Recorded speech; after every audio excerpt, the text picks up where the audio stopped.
Hello, listeners. Today, I will be discussing how a potential move by the United States to acquire or gain strategic control over Greenland could impact global value chains and global supply chains. At first, this idea may sound political or symbolic, but in reality, it has some serious economic consequences.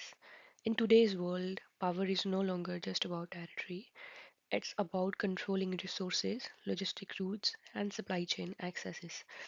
And as everyone knows, Greenland sits at the center of all three. So, my question is why Greenland matters in today's supply chain? So, the answer to the question is that Greenland is strategically important for three main reasons. First one is resource, location, and future logistics. Firstly, Greenland contains significant deposits of critical minerals and rare earth elements, which are essential for electrical vehicles, renewable energy, technologies, semiconductors, and defense equipment. However, Greenland is not simply a resource prize. It is an autonomous territory within the Kingdom of Denmark, and any changes in its governance or strategic alignment would involve complex diplomatic processes, treaty obligations, and international laws. According to the analysis from the Belfer Center at Harvard University, as you can see on the screen, Greenland's strategic value extends beyond mineral to include Arctic security, defense infrastructure, and major power competition. The second main point is that Greenland is located in Arctic, a region that is becoming increasingly accessible due to climate change. This makes it a key point near emerging Arctic shipping routes that could connect Asia, Europe, and North America more efficiently. For decades, researchers have warned that global supply chains are vulnerable when key inputs are connected in small number of countries. But nowadays, Greenland represents an opportunity to diversify those supply chains.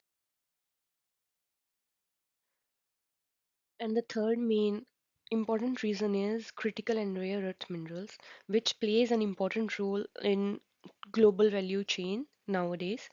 It relies on stable access to upstream inputs, and rare earth elements are the perfect example of this.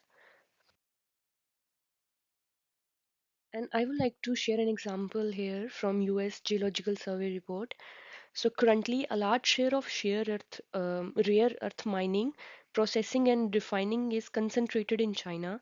This concentration gives China significant leverage in global supply chains, especially in industries such as electric vehicles, electronics, and defense. And this advantage of China of rare earth minerals has become a major point of tension for US. The US increasingly views its dependence on Chinese controlled supply chain as a strategic and national security risk. If the United States were to gain control or privileged access to Greenland's mineral resources, it could reduce reliance on China and reshape the upstream stages of global value chains. This would strengthen supply chain resilience for US industries and its allies while potentially weakening China's dominance in supply chain and in critical minerals also. This shift would not just affect the US but also Europe, Japan, and other countries that depend on these materials for high tech manufacturing on China. So, what could be the global impact of this step by USA? When major geopolitical changes occur, companies are forced to reconfigure their supply chain. So, reconfiguration is the result. If Greenland becomes strategically aligned with the USA, firstly, European countries may need to renegotiate access to raw materials. Secondly, Asian manufacturers may diversify suppliers. And thirdly, China may face reduced influence over critical input stages of global value chain. I would like to add here one article from World Economic Forum which depicts that um, if this happens, the global value chains will become more regional, more strategical, and more inclined toward politics rather than just focusing on cost. Another important supply chain implication is logistics. For years, researchers have suggested that Arctic shipping routes could importantly or significantly reduce transit times between major markets, and Greenland's location between USA and Russia and all over the European countries places it near these emerging routes, which can significantly reduce the transit time.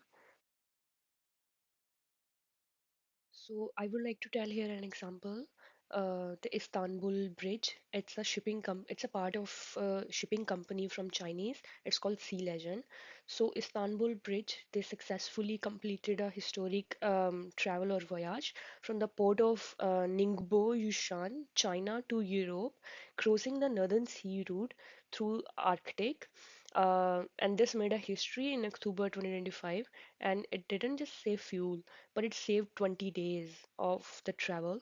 So, as a result, if United States strengthened its presence in Greenland, it can gain influence over future global trade corridors, and this could reduce reliance on traditional choke points like Suez or Panama canals, and it can give USA long-term logistics advantage in global trade.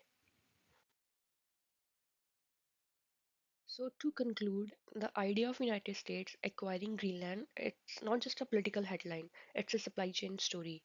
And as highlighted in WEF form, we are entering a period of structural volatility where resilience and strategic control matters as much as cost.